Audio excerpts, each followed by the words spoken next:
Hello everyone, welcome back to another episode of Urban Suburban. I'm your host Lawrence Wong. Now today we're in Bass Beach, Brooklyn, where the medium sales prices is around $660,000. I wanted to show you what $1.2 million look like. Today we are in front of a legal three-family house built in the 1930s. Now this property is going to need work. It's actually one of my favorite properties to look at because for three reasons. If you're an investor looking to buy something and rent out, it's great because you don't have that much competition when the property needs work.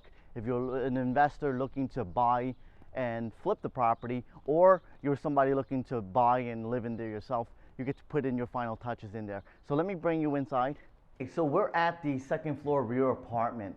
This apartment is a one bedroom, one bath apartment. As you can see, this is a typical eating kitchen. Okay. I have two closets on the side. And as you can see, these bathrooms are also dated as well. We're walking into the second floor front apartment. As you can see, there's carpets throughout with wallpaper. This is something that absolutely needs to be renovated to modern standards. I want to quickly show you what his and hers closets used to look like. Hope my wife could fit all his shoes in here. As you can see here as well, these are two small closets. Okay, we're back on the first floor. So normally the first floor is the owner's apartment. Now this is where things will get a little bit interesting. I'll bring you right through. As you come in here, you can see that this wall and this door actually separates the formal living room from a hallway. So you have an extra hallway here before you actually step into the dining room. Okay.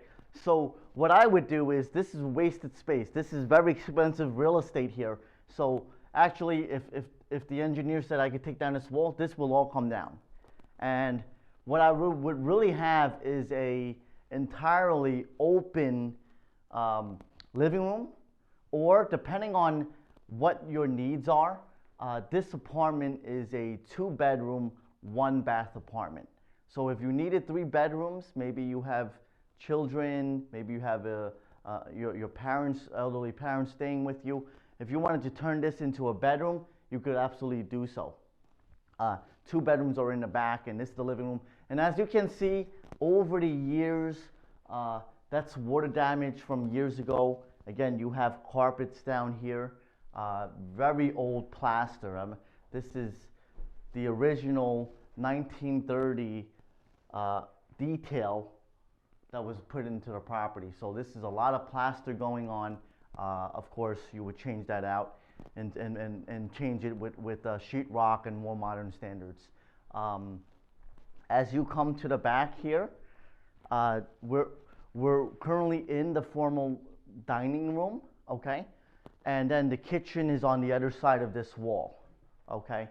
So again, this wall will come down for a open layout look. That's what I would do to the property to make it more usable, okay?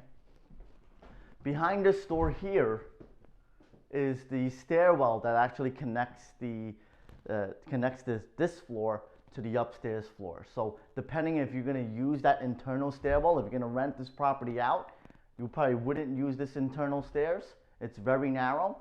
So I would utilize this space as well, okay?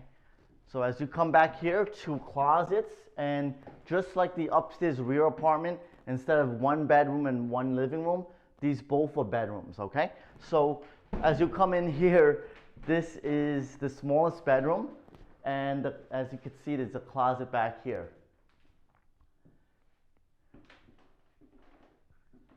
A little background about myself. I actually grew up in the exact same house, which is a couple blocks away here in Bath Beach, and this was actually my bedroom. My twin bed, okay, my little twin bed here. My twin bed, I had a little desk on this side, and I had my little closet. So this is how we grow up in Brooklyn. Going into the other room, this is actually my sister's room. My sister had this type of room. Okay, so much larger. I have two sisters, so they actually shared this room for a while until one got older and moved out, and so what was left to the other sister here. So they still have, at our place, we still had the original ceiling tiles and these exact floors. So these were, again, these are original hardwood floors from 1930. Okay, so it's time for us to go down to the basement. So anyone buying this property to combine this first floor with the basement being a recreation area as a combined unit here. So as it currently stands, it's a little bit in the darker, spookier side. Don't be afraid, I'll be with you guys through the whole time, so and no worries there. So we're gonna walk downstairs. I'm gonna show you what the house has, and think of it as an a blank canvas here that you can really do whatever you like to it. It's just that you have to get over in your head thinking, okay, there's a lot of potential here. So let me bring you right down. Okay, so we're down here at the basement now. The ceiling height is definitely not as tall as the regular floors. They're about 9 feet upstairs. Down here, you're probably looking about 7 foot down here. This is your open recreation area in the middle. Okay, think of this as a blank canvas. Of course, what I would do would be either porcelain, ceramic tiles would be great down here in case there's any water that comes in. Much better to clean up. So I wanted to show you here. This house runs on oil heat. I'm not sure if everybody know what that is, but this is where they used to. This is where the storage is. This is the oil tank that the oil company will come into the front of the property, and there's piping here that they will fill up for you maybe once a month during the winter months there. So this actually gives you heat and gives you the hot water for the building. Okay. There's also a front entrance coming from the front here, and as you can see, we got meters here. We got these things over here. They're the gas meters. So very important to look at your gas meters when you're looking at a house. So normally speaking, the amount of gas meters will show you how many dwellings the house is. So we have 1, 2, 3. So there's 3. It's a 3-family house here. Also 3 electric meters. Those round ones are electric meters. They get read from the outside, so it's a remote access. Those are your circuit breakers in here. Okay.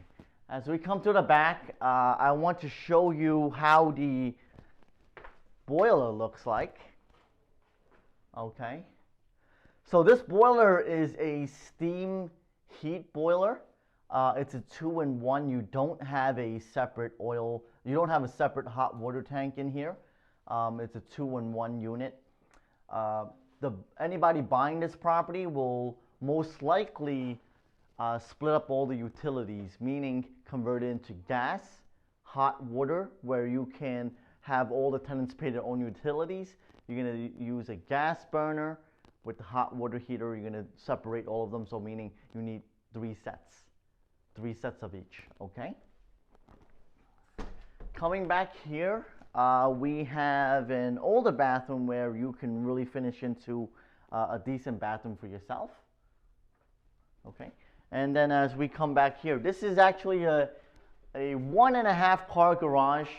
Again, I grew up in the same type of house here. Very convenient to have parking in Brooklyn.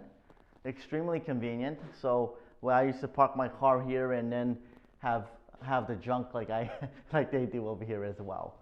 Garage door. So this is actually not an electric garage door. It's still the manual hand pulled, same kind that we had back in the day here. I'm going to quickly show you the backyard as well.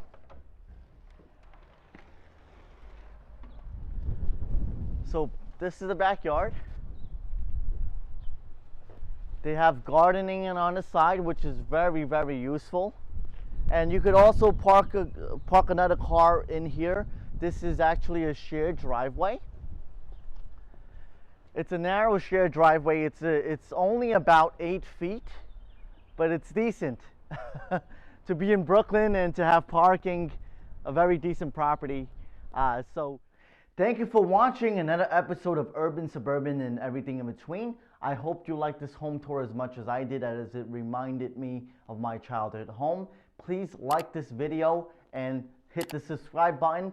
I'll look forward to seeing you guys on the next video.